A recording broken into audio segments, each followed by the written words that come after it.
KZN's #1 for local news. This is East Coast Radio News Watch.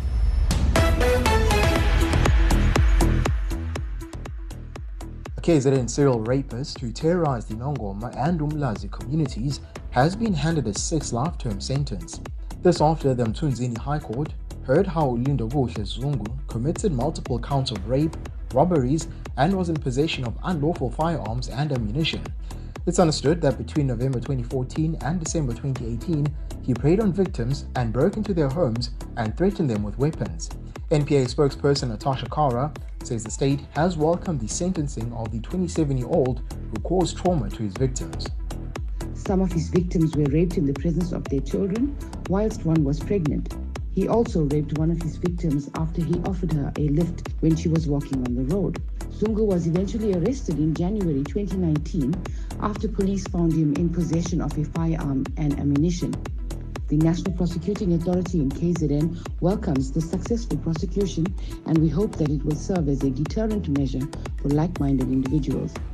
Police have been deployed to 8 voting stations in Camperdown near Pietermaritzburg, where traditional leadership disputes have delayed the opening of voting stations for special votes.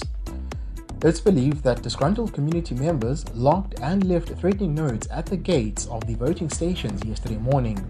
Police were able to break in to allow willing voters to exercise their democratic rights. IEC spokesperson electoral officer Simon Mabolo says contingency plans have been put in place.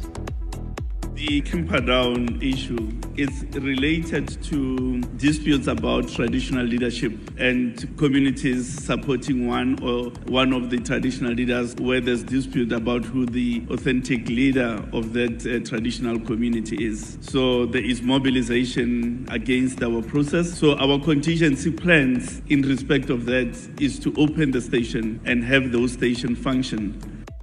Meanwhile, the IEC in KZN has increased its police presence at voting stations after reports of community unrest in Umzindo on the provincial south coast, as well as in Camperdown in the Mgungundlov area.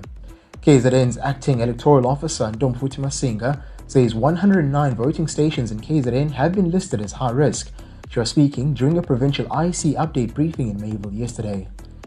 We're at eThekwini municipality, where we have 97 voting stations that are high risk. District 43, which is Herigwara districts, we have 10. Ilembe district, we have 5. Uku, we have 1. District 22, Umgungundlovu, we have 4. And District 23, the Midlands, we have 2. So that makes up the 109 voting stations that have been categorized as high risk in the province. We then have 815 that are medium risk, and the rest, which is 4,006, has been categorized as low risk.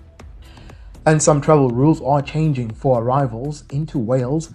Anyone fully vaccinated against coronavirus will be able to take a lateral flow test on or before day 2 of landing, instead of the more expensive PCR ones. The red list still applies UK-wide till the last remaining 7 countries are removed. For Newswatch, I'm Steve.